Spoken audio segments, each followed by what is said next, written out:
اور تیسرے خلیفہ امیر المؤمنین حضرت عثمان غنی ذو النورین رضی اللہ تعالی عنہ، پھر ان کے بعد امیر المؤمنین داماد رسول شوہر بطول حسنین کے بابا مولا کائنات شیر خدا حضرت علی رضی اللہ تعالی عنہ بنے۔ پھر یہ سلسلہ آگے چلتا رہا۔ اللہ تعالی نے اپنے محبوب کے ہر یار کو ایک بلند مقام عطا فرمایا، ایک مرتبہ عطا فرمایا۔ پنجابی کا ایک شعر ہے، ایک دوجے تو ودنے سارے صحابہ پاک محمد دے، ایک دوجے تو ودنے سارے صحابہ پاک محمد دے، اس رب نے آپ شانہ ودھائیاں نے، کہ اللہ نے اپنے محبوب کے یاروں کو جو شانیں عطا فرمائی ہیں، جو ان کو مرتبے عطا فرمائے ہیں، وہ اس کی اپنی قدرت ہے۔ ان اللہ علی کل شیء قدیر، اللہ تعالی ہر چاہ پر قادر ہے۔ صحابہ کرام کے اندر ایک ایسی ہستی، ایک ایسے عاشق رسول صلی اللہ علیہ وآلہ وسلم، ایک ایسے پیارے صحابی جن کا مقام اللہ کی بارگاہ میں اور نبی پاک صلی اللہ علیہ وآلہ وسلم کے بارگاہ میں ایک بے مثل مقام تھا۔ جو مقام اس صحابی رسول صلی اللہ علیہ وآلہ وسلم کو ملا، وہ مقام کسی اور کو نہیں ملا۔ یہ کون صحابی کہ جن کو یہ مقام ملا؟ عاشق رسول، مؤذن رسول، مؤذن مسجد نبوی، مؤذن کعبہ، عاشقوں کے امام حضرت سیدنا بلال حبشی رضی اللہ تعالی عنہ ہے۔ جو مقام، جو مرتبہ، جو عظمت، جو شان و شوکت حضرت بلال رضی اللہ تعالی عنہ کو ملی ہے، وہ مقام ایک بے مثل مقام ہے۔ جو عظمت حضرت بلال حبشی رضی اللہ تعالی عنہ کو ملا، جو عظمت ملی، جو شان و شوکت ملی، وہ ایک بلند و بالا مقام ہے۔ 20 محرم الحرام شریف تقریباً نبی پاک صلی اللہ علیہ وآلہ وسلم کے ظاہری وصال کے بعد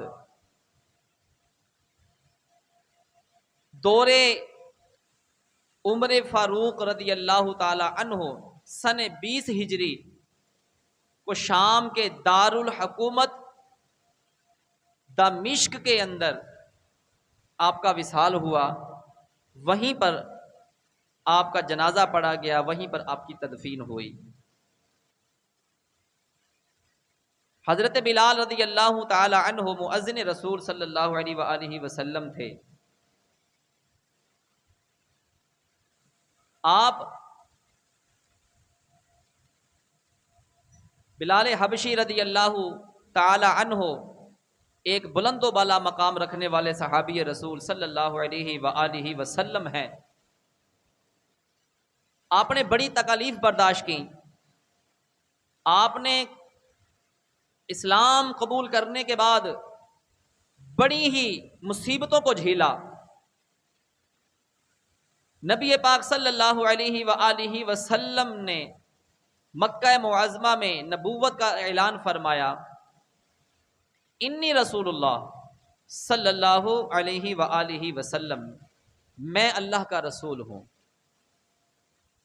توحید کا اعلان فرمایا کہ اللہ ایک ہے، اس کا کوئی شریک نہیں ہے، یہ بت جھوٹے ہیں، ان کو پوجنا چھوڑ دو، اس وحدہ لا شریک کی عبادت کرو جس نے تمہیں پیدا کیا۔ تو عرب میں آگ بھڑک اٹھی، کفر کے اندر ایک ہلچل مچ گئی۔ اللہ کے محبوب حضرت محمد مصطفیٰ احمد مجتبی صلی اللہ علیہ وآلہ وسلم کی ذات گرامی کو معاذ اللہ ثم معاذ اللہ صفحہ ہستی سے مٹانے کی کوشش ہونے لگی۔ کفار نے سازشیں شروع کر دیں، پلان بنانے شروع کر دیے کہ یہ عبداللہ کا بیٹا خود کو اللہ کا نبی کہہ رہا ہے، رسول کہہ رہا ہے، ہمارے بتوں کو، ہمارے خداؤں کو جھوٹا کہہ رہا ہے، ایک وحدہ لا شریک کی عبادت کرنے کا ہمیں بتا رہا ہے، یہ تو ہمارے خداؤں کو برا بلا کہہ رہا ہے۔ اس لیے انہوں نے معاذ اللہ ثم معاذ اللہ نبی پاک صلی اللہ علیہ وآلہ وسلم کو قتل کرنے کے منصوبے بنانے شروع کر دیے۔ مگر اسلام مٹنے کے لیے نہیں آیا، اسلام مٹنے کے لیے نہیں آیا، اسلام تو رہنے کے لیے آیا ہے، اسلام کو رہنے کے لیے آیا ہے۔ ہر دور کے اندر، ہر وقت میں کوئی نہ کوئی کھڑا ہوا ہے کہ جس نے اسلام کا پرچم نیچے گرانے کی کوشش کی، لیکن سامنے سے حسین ضرور آیا ہے رضی اللہ تعالی عنہ، کیوں قتل حسین اصل میں مرگ یزید ہے، اسلام زندہ ہوتا ہے ہر کربلا کے بعد۔ شاہ است حسین، بادشاہ است حسین، دین است حسین، دین پناہ است حسین، سرداد نداد دست در دست یزید، حقہ کے بنا لا الہ است حسین۔ کہ ہر دور کے اندر آپ حضرت نوح علیہ السلام کو دیکھ لیں، آپ کے دور کے اندر بھی لوگ آئے، موسیٰ علیہ السلام، عیسیٰ علیہ السلام، نمرود سامنے آتا ہے، کبھی فرعون سامنے آتا ہے، ابراہیم علیہ السلام کے سامنے نمرود آ گیا ہے جی۔ نبی پاک صلی اللہ علیہ وآلہ وسلم جب دنیا میں ظاہری تشریف لائے تو سامنے سے ابو جہل، ابو لہب، گھر کے اندر سے دشمن پیدا ہو گئے۔ ابو لہب، ابو جہل حضور علیہ الصلوۃ والسلام کے چچا تھے، گھر کے اندر سے دشمنی شروع ہو گئی۔ تو اسلام رہنے کے لیے آیا ہے، اسلام مٹنے کے لیے نہیں آیا۔ اسلام کی فطرت میں قدرت نے لچک دی ہے، یہ فطرت نہ ہے، اسلام کے اندر ایک لچک ہے۔ کوئی بھی کوشش کرتا ہے اسلام کو نیچا گرانے کی، کم کرنے کی کوشش کرتا ہے تو قدرت اس کو لچک دیتی ہے۔ وہ سمجھتا ہے کہ میں سب کچھ ہوں، مجھے کوئی کچھ کہنے والا نہیں ہے، مجھے کچھ مٹانے والا نہیں ہے یہاں پر موجود۔ نمرود نے خدائی کا دعویٰ کیا تو پھر اللہ تعالیٰ نے اپنے بندے ابراہیم علیہ السلام سے اس کا خاتمہ بھی کروایا ہے کہ اسلام لچک دیتا ہے۔ یہ قدرت کا ایک عمل ہے کہ ہمیں وہ لچک دیتا، اتنا ہی یہ ابھرے گا جتنا تم دبانے کی کوشش کرو گے۔ اسلام کو جتنا تم دبانے کی کوشش کرو گے یہ اتنا ہی ابھر کے تمہارے سامنے آئے گا، اتنا ہی خوبصورت ہو کر تمہارے سامنے آئے گا۔ حضرت بلال حبشی رضی اللہ تعالی عنہ، آپ حبشہ کے اندر پیدا ہوئے، اس لیے آپ کے نام کے ساتھ حبشی لگتا تھا۔ آپ نے قبول اسلام کس طرح سے کیا؟ ایک دن حضرت بلال حبشی رضی اللہ تعالی عنہ غار حرا کے پاس امیہ کی بکریاں چرا رہے تھے، امیہ کی بکریاں چرا رہے تھے۔ ایک بات ذہن میں رکھیے گا کہ بلال حبشی رضی اللہ تعالی عنہ آپ غلام تھے، عبداللہ بن جندان کے غلام تھے۔ پھر امیہ بن خلف نے آپ کو خرید لیا، پھر آپ ان کی غلامی میں آ گئے۔ آپ غار حرا کے پاس بکریاں چرا رہے تھے کہ نبی پاک صلی اللہ علیہ وآلہ وسلم اور آپ کے غار یار حضرت سیدنا ابو بکر صدیق، کہہ دیجئے رضی اللہ تعالی عنہ، آپ ہمراہ ہیں۔ میرے محبوب علیہ الصلوۃ والسلام نے آواز دی کہ اے بکریاں چرانے والے، ہمیں تمہاری بکریوں سے دودھ مل سکتا ہے؟ تمہاری بکریوں سے دودھ مل سکتا ہے؟ حضرت بلال رضی اللہ تعالیٰ عنہ نبی پاک صلی اللہ علیہ وآلہ وسلم کے قریب آئے اور عرض کی، میری بکریوں میں سے کوئی بھی بکری ایسی نہیں جو دودھ دیتی ہو، کوئی بھی بکری ایسی نہیں ہے آقا کہ جو دودھ دیتی ہو، اس لیے میں معذرت چاہتا ہوں، معافی کا طلبگار ہوں کہ آپ کی خدمت میں دودھ پیش نہیں کر سکتا۔ ابھی بلال رضی اللہ تعالیٰ عنہ نے اسلام قبول نہیں کیا ہے۔ نبی پاک صلی اللہ علیہ وآلہ وسلم نے شاہ فرمایا، یہ جو سامنے بکری کھڑی ہے اس کا میں دودھ دھو لوں؟ یہ جو سامنے بکری کھڑی ہے اس کا میں دودھ دھو لوں؟ تو بلال حبشی رضی اللہ تعالی عنہ نے کہا کہ آپ دھونا چاہتے تو دھو لیں، مجھے کوئی اعتراض نہیں ہے، لیکن ایسا ممکن نہیں ہے، ایسا ممکن نہیں ہے کہ میری تو کوئی بکری بھی دودھ نہیں دیتی، اگر آپ دھونا چاہتے ہیں تو مجھے تو کوئی اعتراض نہیں ہے۔ نبی پاک صلی اللہ علیہ وآلہ وسلم نے فرمایا، اے بلال اس بکری کو ہمارے پاس لے کر آؤ۔ آپ جاتے ہیں، بکری کو لے کر نبی پاک صلی اللہ علیہ وآلہ وسلم کی خدمت میں پیش کر دیتے ہیں۔ نبی پاک صلی اللہ علیہ وآلہ وسلم نے بکری پر اپنا دست رحمت پھیرا، اپنا دست رحمت پھیرا اور پھر آپ بیٹھ گئے، بیٹھ کر بکری کے تھنوں کے نیچے برتن کو رکھا اور جب تھنوں کو رحمت والا ہاتھ لگایا، دودھ دھونا شروع کیا تو وہ بکری جو دودھ نہیں دیتی تھی اس کے تھنوں سے دودھ آنا شروع ہو گیا، اس کے تھنوں سے دودھ آنا شروع ہو گیا۔ جب بلال حبشی رضی اللہ تعالی عنہ نے یہ معاملہ دیکھا کہ یار یہ بکری تو دودھ دیتی نہیں تھی تو اس کے تھنوں میں دودھ کیسے آ گیا، نبی پاک صلی اللہ علیہ وآلہ وسلم نے دودھ دھویا، تناول فرمایا، پھر دودھ دھویا، برتن بھر گیا، سیدنا ابو بکر صدیق رضی اللہ تعالی عنہ نے دودھ پی لیا، پھر آپ نے دودھ دھویا، پھر حضرت بلال حبشی رضی اللہ تعالی عنہ نے دودھ سارا کا سارا پی لیا۔ یہ معاملہ 3 دن تک چلتا رہا، یہ معاملہ 3 دن تک چلتا رہا۔ نبی پاک صلی اللہ علیہ وسلم اگلے دن پھر تشریف لاتے ہیں، پھر آپ فرماتے ہیں بلال بکری کا دودھ دھونا ہے۔ بلال حبشی رضی اللہ تعالیٰ عنہ بکری کو پاس کرتے، میرے محبوب دودھ کو دھوتے، سب سیر ہو کر دودھ پی لیتے۔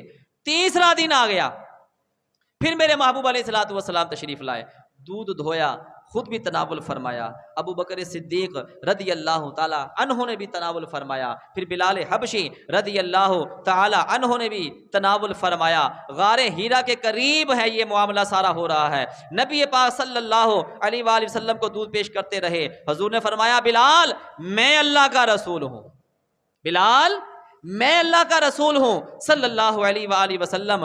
حضور نے کلمہ پڑھایا یا بلال نے کلمہ پڑھ کر مسلمان ہو گئے، بلال کلمہ پڑھ کر مسلمان ہو گئے۔ جب بلال نے کلمہ پڑھ لیا، بلال نے کلمہ پڑھ لیا، حلقہ بگوش اسلام ہو گئے۔ نبی پاک صلی اللہ علیہ وآلہ وسلم کے جب وہ غلام بن گئے، آپ کی غلامی میں آ گئے، تو امیہ کو جب لگا پتا، جو بلال حبشی رضی اللہ تعالی عنہ کا مالک تھا، امیہ بن خلف اس کا نام تھا، اس کو جب پتا چلا کہ میرے غلام نے بلال نے قبول اسلام کر لیا ہے، اسلام قبول کر لیا ہے، پہلے نہیں پتا تھا اس کو اس چیز کا، کیسے پتا چلا؟ غالباً حضرت عمار بن یاسر رضی اللہ تعالی عنہ آپ نے قبول اسلام کیا ہوا تھا، تو جب کافروں کو لگا پتا کہ عمار بن یاسر رضی اللہ تعالی عنہ نے اسلام قبول کر لیا ہے تو پھر انہوں نے اس کے اوپر ظلم کرنا شروع کر دیا. ہر سردار نے ظلم و ستم کیا, سب نے ان کو درے بھی مارے, ان کو کوڑے مارے گئے ان کو.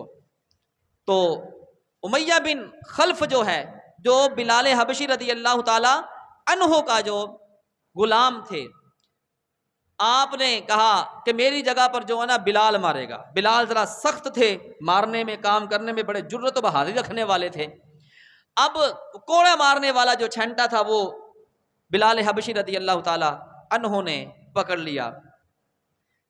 عمار بن یاسر رضی اللہ تعالی عنہ, آپ کو پتا تھا کہ بلال نے قبول اسلام کر لیا ہے, ان کو بھی پتا تھا. اب بلال حبشی رضی اللہ تعالی عنہ پاس جاتے ہیں عمار بن یاسر رضی اللہ تعالی عنہ. آپ کہتے ہیں بلال اپنے اسلام کو چھپا کر رکھو, ظاہر مت کرنا, 2-3 کوڑوں کی بات ہے, مجھے مار دو. اگر تم نے اپنا اسلام ظاہر کر دیا یہی ظلم و ستم تمہارے اوپر بھی ہونا شروع ہو جائے گا. بلال حبشی رضی اللہ تعالی عنہ نے بات کو سنا. آپ نے فرمایا اچھا. آپ نے وہ جو کوڑے مارنے والا تھا چھنٹا تھا اس کو گھمانا شروع کر دیا, ہواؤں میں لہرایا, ہواؤں میں لہرا کر اس کو دور پھینک دیا, امیہ بن خلف کی طرف پھینک دیا, دور کر کے پھینک دیا. سب نے دیکھا ہمارا غلام ہو کر ہمارا حکم نہیں مان رہا. بلال حبشی رضی اللہ تعالی عنہ نے فرمایا سن لو, اب یہاں پر مار کھانے والا اکیلا عمار بن یاسر نہیں ہے, اس کے ساتھ اب مار کھائے گا تو بلال حبشی بھی کھائے گا ساتھ, کیونکہ میں نے بھی قبول اسلام کر لیا ہے. اشہد ان لا الہ الا اللہ وحدہ لا شریک لہ واشہد ان محمد عبدہ ورسولہ. جب یہ آواز گونجی مکہ کے اندر, مدینہ کے اندر, جب اس آواز کی گونج پڑی تو کفر میں لرزہ طاری ہو گیا کہ بلال نے قبول اسلام کر لیا ہے. پھر کیا ہوا, امیہ بن خلف جو آپ کا مالک تھا اس نے ظلم و ستم کرنا شروع کر دیا, ظلم و ستم کرنا شروع کر دیا. بہت ظلم کرتا تھا, بڑا ہی سخت تھا مالک, وہ جابر قسم کا وہ مالک تھا. آپ کو ریتلی زمین کے اوپر, تپتی زمین کے اوپر ننگے جسم لٹا دیتا تھا, لیکن آپ کی زبان مبارک سے احد احد کی صدائیں بلند ہوتی تھی کہ وہ اللہ ایک ہے, وہ اللہ ایک ہے. تپتی زمین ہوتی تھی, زبان کے اوپر انگارے رکھتا تھا. بلال کہتے تھے کہ تم میری زبان بند کرا سکتے ہو لیکن میرے دل کے اندر سے بھی یہی آواز نکلے گی احد احد احد کہ وہ اللہ ایک ہے, وہ اللہ ایک ہے. بڑا ظلم کیا. امیہ کہتا ہے کہ بلال کلمہ پڑھنا چھوڑ دو, اس ایک اللہ کی وحدانیت کو کا پنچار کرنا چھوڑ دو تو تمہارے اوپر ظلم و ستم بند ہو جائے گا. آگے سے بلال کیا کہتے ہیں کہ دامن میں تمہیں چھوڑ سکتا ہوں لیکن میں دامن مصطفیٰ کو نہیں چھوڑ سکتا, میں دامن مصطفیٰ کو نہیں چھوڑ سکتا. جان دے سکتا ہوں لیکن دامن مصطفیٰ نہیں چھوڑ سکتا. مار کھاتے کھاتے بے ہوش ہو جاتے, جب ہوش آتی تو پھر کہتے احد احد احد کی صدائیں بلند کرتے ہیں. تپتی ریت اتے کلمہ پڑے, تپتی ریت اتے کلمہ پڑیا. بلال نہ کفر دے ظلم تو ڈریا, ایویں عشق نہ ملدا سواللہ مدنی آقا دا ہے. یہ عشق ایسے نہیں ملتا, یہ آقا کی نظر کرم ایسے نہیں ملتی. بلال نے تپتی ریت کے اوپر بھی کلمہ پڑھا تھا, بلال نے کوڑے کھا کر بھی کلمہ پڑھا تھا, بلال نے اپنی زبان کے اوپر انگارے رکھوا کر بھی کلمہ پڑھا تھا. بلال کے جسم کے اوپر کولے رکھ دیے جاتے تھے, تپتی ریت کے اوپر ننگا برہنہ جسم لٹا دیا جاتا تھا. آپ کے جسم کی چربی اتنی گھل جاتی تھی, اتنی پگھلتی تھی کہ وہ انگارے جو زمین کے اوپر ہوتے تھے, جس کے اوپر بلال کو برہنہ جسم لٹایا ہوتا تھا, ان کے چربی جو پگھلتی تھی اس کی وجہ سے وہ انگارے بھی ٹھنڈے ہو جاتے تھے. اتنی چربی پگھلتی تھی لیکن بلال نے کلمہ نہیں چھوڑا.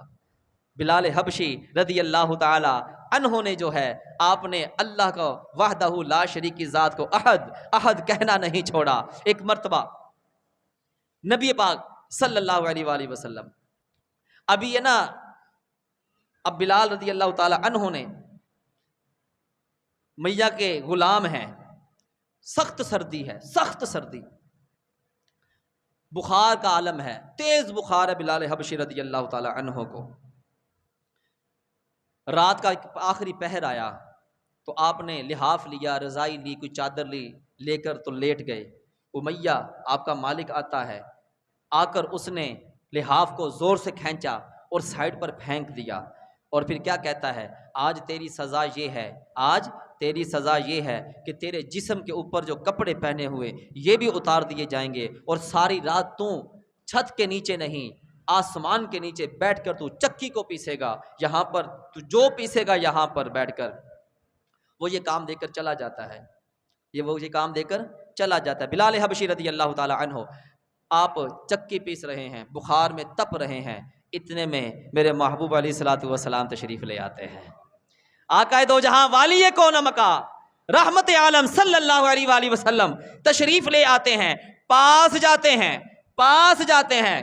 بلال کیا ہوا ہے؟ بلال حبشی رضی اللہ تعالی عنہ ابھی اسلام قبول نہیں کیا ہے، آپ کہتے ہیں جاؤ جاؤ اپنا کام کرو، سب پوچھنے کے لیے آتے ہیں، مداوا کرنے والا کوئی نہیں ہے، حال سب پوچھتے ہیں، دوائی دینے والا کوئی نہیں ہے۔ میرے محبوب علیہ الصلوۃ والسلام جب بلال کی ان باتوں کو سنتے ہیں نا تو اب واپس جا رہے ہوتے ہیں، پھر بلال حبشی رضی اللہ تعالیٰ عنہ پیچھے سے بولتے ہیں، دیکھا نا میں نے کہا تھا نا سب پوچھنے والے آتے ہیں، مداوا کرنے والا کوئی نہیں آتا، دیکھو جا رہے ہو، پوچھا ہے کوئی کام نہیں کروا رہے میرے ساتھ، سب پوچھ کر چلے جاتے ہیں۔ میرے محبوب علیہ الصلوۃ والسلام وہ رحمت کی شان والے آقا، وہ محبوب علیہ الصلوۃ والسلام جن کو اللہ نے وما ارسلناک الا رحمت للعالمین کی شان دے کر بھیجا ہے، حجرہ مبارک میں جاتے ہیں، بی بی خدیجہ الکبریٰ رضی اللہ تعالی عنہا سے فرماتے ہیں، اے خدیجہ الکبریٰ کچھ کھجوریں دو اور دودھ گرم کر کے دے دو، اس کے اندر ہلدی بھی ڈال دو، بلال جو ہے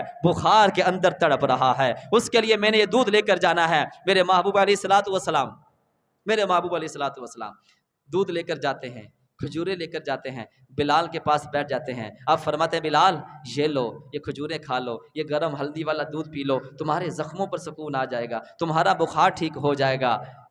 آگے سے بلال پتہ کیا عرض کرتے ہیں کہ آپ تو یہ مجھے دودھ پلا رہے ہیں، میں کھجوریں کھا لوں گا، اور مجھے کہہ رہے ہیں آپ کہ آپ تم بلال سو جاؤ، آرام کر لو، یہ میرا مالک مجھے یہ گندم جو دے کر گیا ہے، میں نے چکی پیسنی ہے، یہ کام کون کرے گا؟ اللہ کے محبوب فرماتے ہیں بلال تم دودھ پی لو، ہلدی والا دودھ پو، لحاف لو اور سو جاؤ، آج تمہارے حصے کا کام میں کروں گا، یہاں پر بیٹھ کر آج میں تمہارے حصے کا کام میں کروں گا۔ میرے محبوب علیہ الصلوۃ والسلام نے چکی کو پیسا، جو آٹے کو پیسا، یہ عمل 3 دن تک میرے محبوب علیہ الصلوۃ والسلام کرتے رہے۔ بلال نے دیکھا، بلال کہتے ہیں اے میرے محبوب کے امتیوں، اللہ نے اسی محبوب کو سچا رسول بنا کر بھیجا ہے، اسی محبوب کو سچا رسول بنا کر بھیجا ہے، کبھی بھی ان کا میلاد منانا مت چھوڑنا، کبھی بھی ان کی عظمتوں کے ترانے گنگانے مت چھوڑنا، کیونکہ اللہ نے انہی کو سچا رسول بنا کر بھیجا ہے، سچا رسول بنا کر بھیجا ہے۔ حضرت بلال حبشی رضی اللہ تعالی عنہ مؤذن رسول، آپ کے اوپر امیہ نے بڑا ظلم کیا، بڑا ہی ظلم کیا۔ جفا جو عشق میں ہوتی ہے وہ جفا ہی نہیں، جفا جو عشق میں ہوتی ہے وہ جفا ہی نہیں، ستم نہ ہو تو محبت کا کچھ مزہ ہی نہیں، ہیں جی۔ اگر محبت کے اندر تکلیفیں نہ ہو نا، ہیں جی، بغیر محنت کے اگر محبت مل جائے نا تو پھر اس کی قدر کم ہی ہوتی ہے، ہیں جی۔ اگر محنت کر کے محبت لی جائے نا اس کی قدر بڑی ہوتی ہے، اسی لیے جفا جو عشق میں ہوتی ہے وہ جفا ہی نہیں، ستم نہ ہو تو محبت میں کچھ مزہ ہی نہیں۔ اب بلال حبشی رضی اللہ تعالی عنہ میرے محبوب علیہ الصلوۃ والسلام کے مؤذن رسول صلی اللہ علیہ وآلہ وسلم، آپ کے اوپر ظلم و ستم ہو رہا ہے، احد احد کے نعرے لگا رہے ہیں۔ ابو بکر صدیق رضی اللہ تعالی عنہ پاس سے گزرتے ہیں، آپ فرماتے ہیں اے بلال کافروں کا دور چل رہا ہے، اپنے اسلام کو چھپا کر رکھو، وقت آئے گا پھر تم عیاں کر لینا، اوپن ہو جانا، لیکن چھپا لو۔ بلال حبشی رضی اللہ تعالی عنہ عرض کرتے ہیں اے ابو بکر جان چلی جائے گی لیکن اب یہ نعرہ جو ہے نا یہ مدینہ اور مکہ کی گلیوں میں گونجے گا، میں یہ نعرہ نہیں چھوڑ سکتا، میں احد احد کہنا نہیں چھوڑ سکتا۔